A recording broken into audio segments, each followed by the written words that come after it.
Ajar oh. Ano na? Tiket. Sa barko man lagi ni.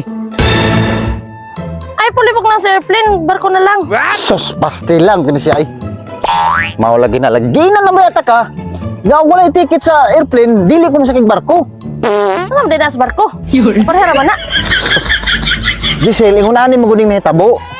Katong 2014, nibiyahe kog Manila, nisakay kog barko. Kuya, kitulo ba yata adlaw ang biyahe pa dong Manila? Di siyempre, sa tulo ka adlaw, gibati kog Kalibangon. What? Pag-ato na ko dito sa CR, ingunanin mo ning nahitabo.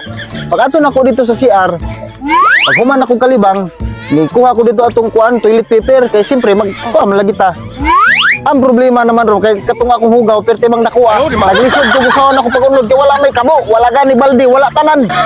Naunsa man taong ka? Unsay nahitabo? Gipislit na ko itong naimurag push button dito nga kuan. Pag pislit na ko, hindagok ang baul. Pastilan. Kaya kung ako kalukso, sujop.